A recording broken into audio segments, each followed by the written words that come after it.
오늘 본문은 예수님께서 인류 구원의 대업을 완성하기 위해 예루살렘 성으로 입성하시는 역사적 장면을 기록합니다.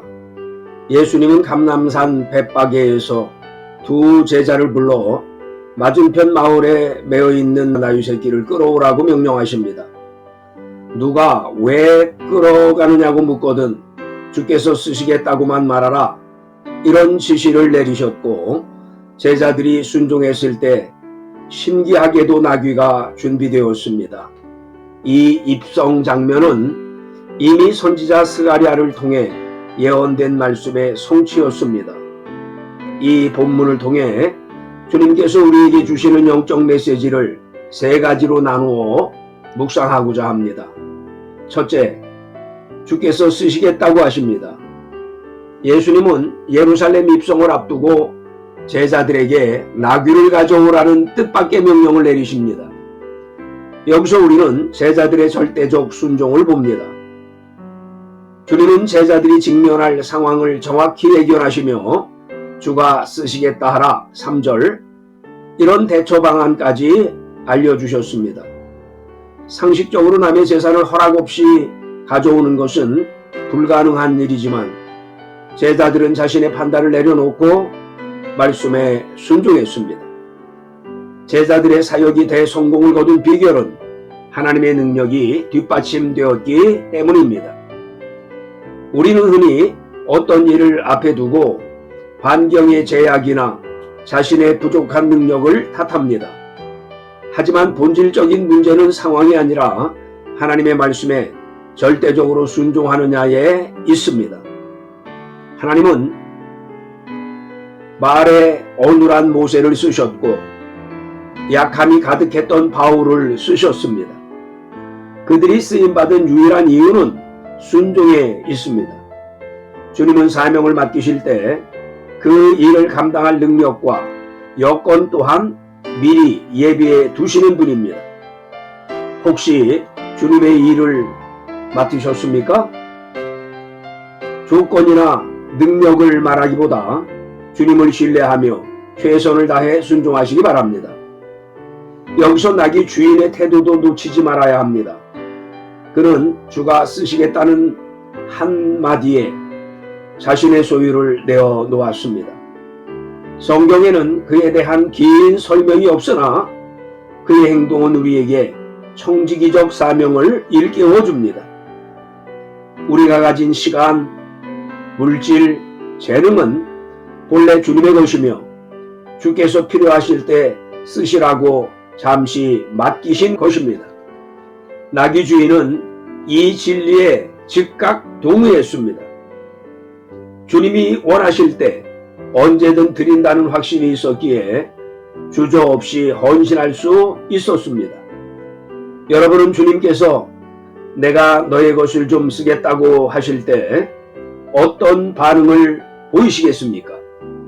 주인이 쓰시겠다고 할 때 기꺼이 내어드리는 자만이 주의 위대한 역사에 동참하는 영광을 누릴 수 있습니다.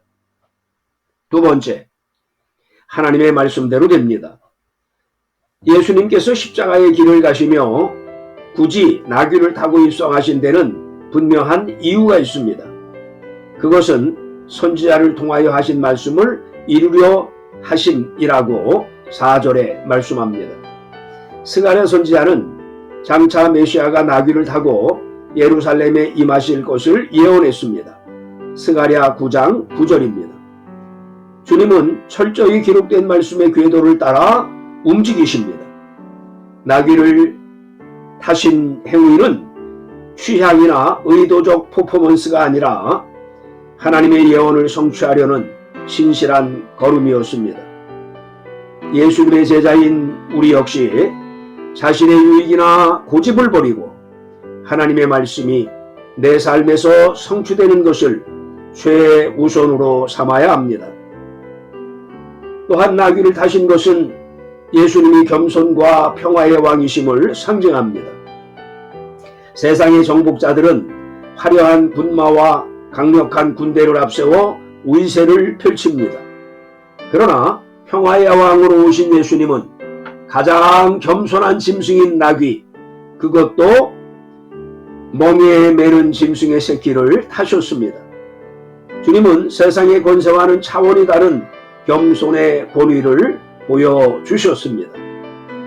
나귀 입성은 예수님이 진정한 메시아임을 확증하는 사건이기도 했습니다. 감람산에서 예루살렘까지는 걸어가도 충분한 거리였지만 굳이 나귀를 타심으로 내가 바로 선지자가 예언한 그 메시아다라는 사실을 시각적으로 선포하셨습니다. 주님은 오직 말씀대로만 하십니다. 그분의 생애 자체가 말씀의 완성이었습니다. 우리 또한 주님의 자취를 따라 세상 풍조가 아닌 오직 기록된 말씀의 원리대로 살아가는 성도가 되어야 합니다. 셋째로, 무리들의 오해가 있습니다. 예수님의 예루살렘 입성은 겉으로 보기에 화려한 축제 같았습니다. 하지만 그 환호 이면에는 심각한 오해가 깔려 있습니다.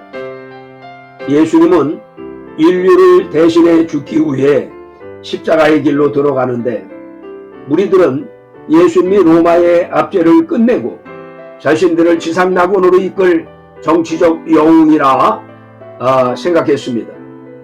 겉옷을 펴고 종려나무 가지를 흔드는 그들의 열광적인 모습에는 세속적인 야망이 투영되어 있었습니다. 무리들은 예수님의 당당한 모습을 보고 이제 곧 우리에게 승리를 주시겠구나 라고 생각했습니다. 그들이 외친 호산나, 즉 우리를 구원하소서라고 하는 외침은 영혼의 죄사함이 아닌 경제적, 정치적 해방을 갈망하는 절규였습니다. 입술로는 다윗의 자손이라 칭송하며 메시아적 찬양을 드렸지만 그들의 중심은 여전히 자신들의 안위와 성공에 가득 차 있었습니다. 말과 본질이 달랐던 것입니다. 오늘날 우리는 이 무리들처럼 주님을 오해하며 따르고 있지는 않습니까? 내 욕망을 채워줄 도구로만 주님을 바라보고 환호하고 있지는 않습니까? 예수님의 의도와는 상관없이 내 식대로 주님을 정의하는 것은 신앙의 큰 오류입니다. 마태복음은 예수님의 입성이 온 성을 소동하게 했다고 전합니다. 사람들은 왕의 출현에 흥분했으나 정작 주님이 지셔야 할 십자가의 고난에는 관심이 없었습니다. 우리는 주님이 주시는 기적과 축복에만 마음을 뺏기지 말고 그분이 가신 십자가의 길과 그 속에 담긴 진정한 뜻을 깊이 헤아려야 할 줄로 믿습니다. 사랑하는 성도 여러분, 세상의 모든 역사는 결국 하나님의 뜻대로 이루어집니다. 우리가 미리 겁내거나 상황에 함몰되어 주저할 필요가 없습니다. 우리가 감당해야 할 몫은 오직 하나, 주님께서 하실 때 기꺼이 내어드리고 순종하는 것입니다. 예수님은 오늘 우리에게도 조용히 말씀하십니다. 내가 너의 삶과 헌신을 좀 쓰겠다. 그 요청 앞에 주님 여기 있습니다. 마음껏 사용하십시오 라고 고백할 수 있기를 원합니다. 주님께서 쓰시려고 할 때 나귀 주인처럼 두 제자처럼 주님의 명령 앞에 나의 계산서를 내려놓고 즉각적으로 응답하는 믿음이 필요합니다. 겸손의 왕으로 오셔서 죽기까지 순종하신 주님을 본받아 우리 또한 말씀의 통치 아래서 주님의 가장 귀한 도구로 쓰임받는 복된 성도들이 되시기를 주님의 이름으로 간절히 축원합니다.